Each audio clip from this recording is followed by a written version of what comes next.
Telangana Gaddar film awards ని గద్దర్ గారి పేరు పెట్టడానికి ఒక కారణం ఉన్నది. గద్దర్ ప్రజా యుద్ధ నౌక. గద్దర్ అనే పదం కొన్ని లక్షల కోట్ల మందిని ప్రభావితం చేసి సామాజిక రుగ్మతల మీద యుద్ధం చేయడానికి ప్రోత్సహించిన గొప్ప గలం గద్దర్.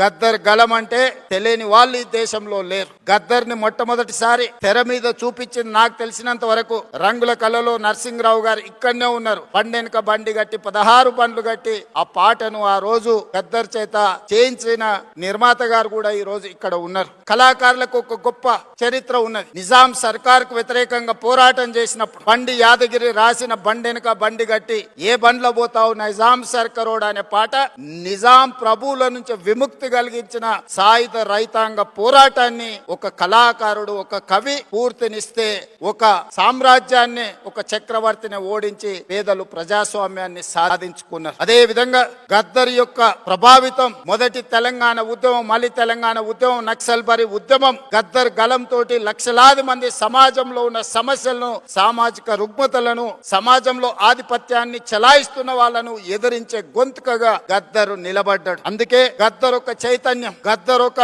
స్ఫూర్తి. ఆ గద్దర్ స్ఫూర్తితోని సమాజంలో ఉన్న రుగ్మతలని, సామాజిక సమస్యల్ని పరిష్కరించుకోవడానికి ఒక ఆయుధమే సినిమా. The most powerful weapon is movie. He can use to reach any goal. ఇది double edged weapon. We can use good, we can use bad. But Gaddar స్ఫూర్తితోని సినీ పరిశ్రమ ఒక సామాజిక బాధ్యతను గుర్తెరిగి సమాజంలో ఉండే సమస్యల మీద పోరాటానికి ఈ ఫిల్మ్ ఇండస్ట్రీ ఉపయోగపడాలి. సామాజిక సమస్యల్ని పరిష్కరించడానికి ఈ పరిశ్రమను వినియోగించుకోవాలని మా ప్రభుత్వము భావిస్తున్నది. అందుకే ఇక్కడున్న సినీ ప్రముఖులకు అందరికీ నా విజ్ఞప్తి, సమాజంలో ఉండే సమస్యల్ని, ప్రజలు ఎదుర్కొంటున్న సమస్యల్ని పరిష్కరించడానికి మనం సినిమా పరిశ్రమను, సినిమాలను మనం వినియోగించుకోవాల్సిన అవసరం ఉన్నది.